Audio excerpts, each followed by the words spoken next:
Okay, remember that they're changing my voice. So, this video is about the issues that are a priority here in America. And I'm talking about issues that aren't as much of a priority as people rallying to me. I'm talking about the non religious issues. So, the main issue has to do with my war on poverty plan, right? These bread table issues. Housing, food, affordability, and these things are absolutely connected to health care and social security and taking care of our seniors, what have you. I'm going to eventually connect these things to a few verses in Jeremiah, right? Jeremiah 8, 4 through 5 or 6 or so, and we'll kind of wrap this up here. So today is May 16th, 2026. In 4 days, Donald Trump will have been president for 1 year and 4 months. If they passed my war on poverty plan from the start, there would be no homeless people in America today. There would be none. So immediately you know that my plans allow for a more orderly America. And all Donald Trump had to do was adjust the big bill. Okay, I think I read that 80% of the big bill is going to tax breaks for the rich, right? The big quote unquote beautiful bill, right? It goes to tax breaks for the rich. So if you would have just taken a slice out of that, okay, to the tune of 50 billion or so. So 80% of 340 billion, right? Whatever it is, okay, it's like 300 billion or something. If you would have just taken 50 billion out of that for 1 year, you'd have enough money to end homelessness with apartment units, 500,000 apartment units. Okay, and you'd have a lot of time to discuss while you're building them and what have you, and why you're planning to build more. You'd have a lot of time to discuss where to put these things. And if America would have been proceeding in an orderly manner, we would have discussed with the NIMBYs, right, the not in my backyard crowd, with the yes in my backyard, and there would be another movement, if not in your backyard, then where? Okay, but they didn't do that. You could also have vice taxes to build rehabs for people who would just mess up apartments because they have serious problems. So those issues would have been behind us, right? The rehab issues, there'd be a lot of rehabs would have been built right now, smaller ones. You'd probably still be working on larger ones because it's been 1 year and 4 months. There's enough time to build rehabs and 500,000 units of housing, especially if some of them are tiny home units, or small home, fit for 2 people, right? So 2 people per unit would make it so that 500,000 units could house 1 million people and would more than cover the homeless population. Then we'd have one less issue to worry about. That's a key part of my plans, is that it allows for less issues to worry about. Plus you can take just 1 billion from the government, right? Or 1 billion in wealth taxes, what have you.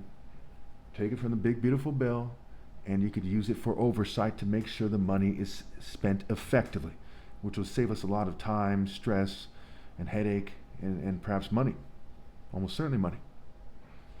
And it would also create more jobs. You could also have citizen volunteers who are on top of that.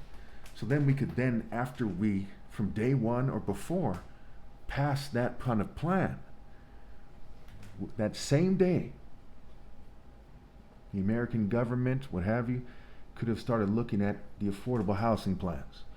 And I think that $200 billion to build 2 million affordable housing units isn't enough, especially when we consider that we're behind like 7 million plus units by now. It's hard to get a straight answer about that, but that seems to be the popular explanation here. And so it's safe to say from day one they should have spent at least $400 billion conservatively starting the construction of 4 million affordable housing units on top of that. And they should have relaxed the legislation that is slowing down building houses and so on and so forth. So that would then address that as well, and you can analyze it and follow it along the way. Again, with that oversight plan money, they can have oversight for that process as well, and citizen oversight as well.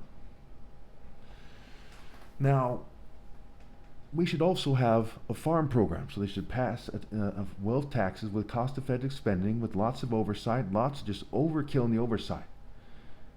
Okay, to make sure that it goes well, and also redistribute the farm waste. Okay, so there's edible food that's thrown away, tons and tons of edible food that's thrown away every year. 16% of all food waste is said to occur on the farm level. Now, obviously, the smart thing to do is have a healthcare analysis plan, healthcare oversight plan, and a social security analysis plan, and to also slice some more money from either wealth taxes or the big, beautiful bill or both to secure social security and have more money for healthcare. And of course, this is a huge issue. You need a thorough analysis. You need lots of more people working on it, what have you. Okay, the issue is just a very expensive issue. Trillions and trillions of dollars over the year have gone to Medicare and Medicaid and so on and so forth. Okay, and healthcare in general. The substance abuse, causes hundreds of billions of dollars of burden on the healthcare system every year. Some estimates are high as 800 billion plus. And of course, we see lots of people dying from various things, and not just processed foods, but that's one of them. That's one of the culprits they're saying there. So this should please the America First crowd. So there's also issues that have to do with immigration and starvation. I think that at first glance, most people would probably agree, if they're fair and they're not some kind of racial supremacist or some kind of fanatic nationalist lunatic, that the biggest non-religious issue, depending on how you define a non-religious issue, is world hunger. As 9 million people starve to death and die of hunger-related issues every year. 3 million of them are children. That means in the last 10 years, somewhere around 90 million people have starved to death and died of hunger-related issues, and 30 million of them were children.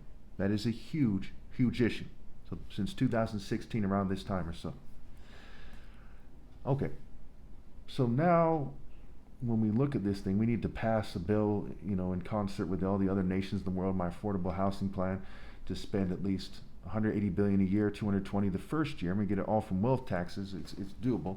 Okay, when you look at how much money there is, and how liquid people are, and you factor everything in. Now, some people will be concerned about how fast the economy's spreading. So you have 10 billion from the government a year for the most viable startup companies, and that should more than take care of that concern, as we see that PayPal and Amazon and Tesla, at one point these were startup companies that took off.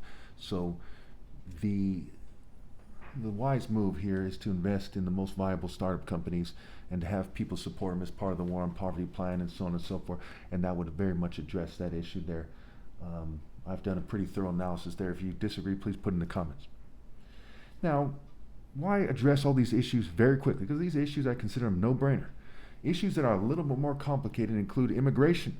Okay, it's a major concern here. Lots of people are suffering, but it takes a lot of thinking. I think the first move to make is to stop the deportations, create a region for them, so we have time to discuss it without, causing more harm than society has already.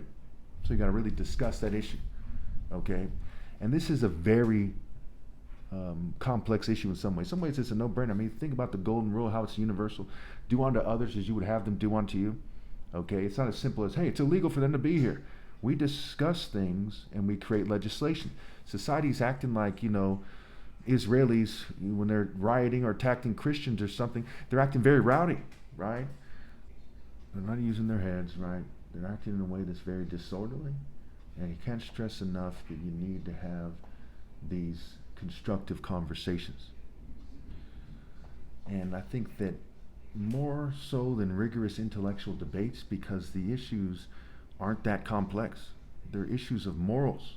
This is not something that only the experts can discuss. The experts are extremely, so-called experts other than me, are extremely untrustworthy people. And they've proven that time and time again. By relying on the experts, so to speak, is how we got in this mess. Rely on the experts, the politicians, the governing class. So people really need to look at this thing and say, what does it mean for, say, 1 million immigrants to migrate into America every year? What should the number be? And what does it mean for social order? And then you stop being racist and tribalist. They need to really ask themselves, what does it mean? The governing class needs to ask themselves, how do they look? When rich people buy cars and houses and jewelry and have a quote-unquote trophy wife, why is it called a trophy wife? It has to do with bragging rights and how you look, your image, right? Well, they look really, really stupid. And in my entire life, and really since 1776, right, they've looked really bad. They like to pretend that they look good, but they look very, very, very bad. Okay? I was born in 1981. And in the 60s and 70s, they were still kind of recovering from the 50s, right? And the segregation and all the stupidity. And they never quite recovered from it. Lots of people were racist there. Lots of the segregation types were still alive. Some are still alive now. And they've looked very, very, very, very bad the whole time. You know, Native American genocide, slavery, okay, and the failure to kind of have a deep and sincere and honest change of heart and to atone and make amends. Instead of making amends for these things, they started acting like fanatic idiots who don't understand what a fourth grader should understand, which is why not to be a greedy slave master type, why not to be a modern slave master, what have you. The people who think that they're following scripture or something, or that they have to channel Greco-Roman deities, I mean, that is very stupid here. What on earth makes you have to channel Greco-Roman deities? Those Greek gods didn't always exist. They existed in different forms, and the people worshipped them. No offense to anybody, but they weren't exactly the most ideal people that ever lived. In the Hercules series back in the day, and I brought this up before, the Greek gods, which are basically the same as the Roman gods, were said to be petty and cruel. Petty and cruel. So you put channeling petty and cruel deities before honoring God, raising your families right, leading your families on a worthwhile path, having solid and sane governance. That's just not smart. That is very foolish. And you got to correct your mistake as soon as possible to the optimum degree. So we really need to have these conversations about immigration, okay? And you really need to stop deporting immediately, create a region, build housing for them too. So there's a lot of houses that need to be built, and if we have to kind of chop more trees, especially in places that are at risk for fires, and create, and process more wood or whatever we have to do in that regard. Even if there's a spike in the price for building as a result of demand, we look at the supply chain and see what we can do there as well. It's a no-brainer. No matter how much it costs, it's a no-brainer, and we need to do a thorough analysis to make sure we're not overpaying. Now, I went way over time here, and again, in 4 days, Donald Trump will have been president for 1 year and 4 months. Ask yourselves, okay, why haven't we solved homelessness by now? Why do presidents just compare themselves to each other? Okay, when no president ever did a really, really good job when it comes to the economy, okay? They just did a little bit better job than the last guy or something, if that. They've never done a really good job because they don't understand the fundamentals of economy, of being an economist, mind you. And that is dealing with scarcity in a morally precise manner. When somebody's overseeing a small group of people, like their family or a small village, it's one thing.